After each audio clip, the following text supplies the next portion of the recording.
Remember us? You saw us at E3 in Los Angeles when we announced the release of Devil May Cry 5. DMC is back! Then we did a deeper dive into what this game is all about at Gamescom in Germany. The Devil Breakers are the new system for Nero, and there's all kinds of different moves that you could do with the Devil Breakers that you couldn't do before in Devil May Cry 4. And now, we want to bring you to our backyard in Osaka, Japan, where we plan to show you some features that the public has heard about, but never seen. We're also going to get inside the mind of the brilliant man behind the game, Itsuno-san. Since coming to Capcom in 1994, he's been the driving force behind some of our most beloved series. Games like Street Fighter Alpha, Star Gladiator, Rival Schools. And Itsuno is known for applying that fighting game knowledge to the action-adventure genre, with games like Dragon's Dogma and, of course, Devil May Cry. But first, we're hanging out in Osaka. It's known as a city that's highly supportive of the arts, so it's no surprise that Capcom's Osaka-based headquarters is like a magnet, attracting a talent pool of highly creative people. Speaking of creative, we're meeting some colleagues from Capcom at a local izakaya. Itsuno-san likes to encourage colleagues to exchange ideas and think outside the box. Gatherings like this are an example of how that's fostered at Capcom. And Devil May Cry 5 is evidence that his approach is working, which is why I can't wait to showcase some features that the public hasn't seen yet. When you enter the Capcom studios, it's obvious that it's all about gaming here. On this bustling floor, Itsuno-san works alongside his colleagues. And sometimes, he games with us. For gamers who aren't familiar with the Devil May Cry series, the name of the game is Style.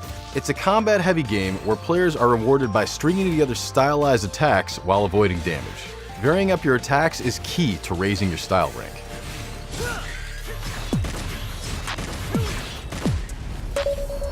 Itsuno-san, as we discussed Devil May Cry, Itsuno-san lets me know that his priority is to create action-adventure games that are tighter, more challenging, more hardcore. And that's exactly what Devil May Cry 5 is. Which is why his team created The Void, which is what we're here to showcase. The Void is a place where players can experiment with enemies, weapons, moves, and combos. It's a place where someone who's new to the game can gain mastery of it, or where DMC fans can perfect their techniques and hone their style. Another cool thing about The Void is that it gives you options. Turn your enemy's damage off to practice combos for prolonged periods of time. With damage on, you can see how much damage different moves and combos inflict. It's all for the players. And of course, there are the Devil Breakers. Itsuno shows me the unlimited Devil Breakers option, allowing you to practice without losing your Devil Breaker. He also says there will be different Devil Breaker loadouts that you could preset, and then you'll be able to switch between them on the fly. And to top things off, there's a deluxe collection of Devil Breakers.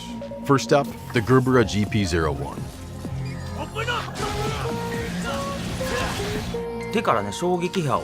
If you're already familiar with the game, you know the standard Gerbera uses shockwaves to repel projectiles and send the enemy flying. The Gerbera GP01 takes away the ability to repel projectiles, but it adds movement options. You can make Nero shoot up into the air, or if he's already in the air, he'll shoot down to the ground. Next, the Pasta Breaker. Why pasta?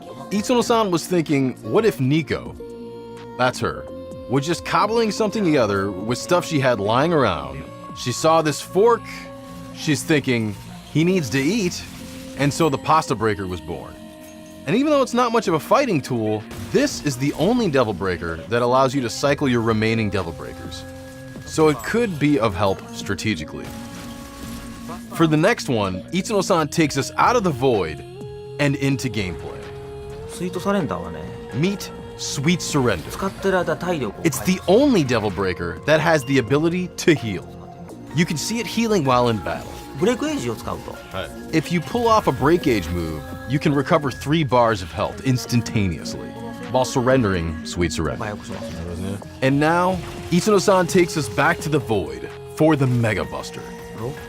This Devil Breaker was inspired by Mega Man. Itsuno-san figured, if Nero can change his arms, It's almost a given that we should have Mega Man's arm in the game. ロックマンと Isono-san shows us how Nero's poses and animations change when he has the Mega Buster equipped as a kind of nod to Mega Man. The way he jumps, the way he runs, even his evade turns into Mega Man's slide. This is one of the things I love about Japanese game developers is they put all this love into really fine details. So there you have it, the Void. A place where you can experiment, practice your combos, learn the enemy patterns, and hone your skills to take on Isono-san's challenge of tackling his idea of a seriously hardcore game.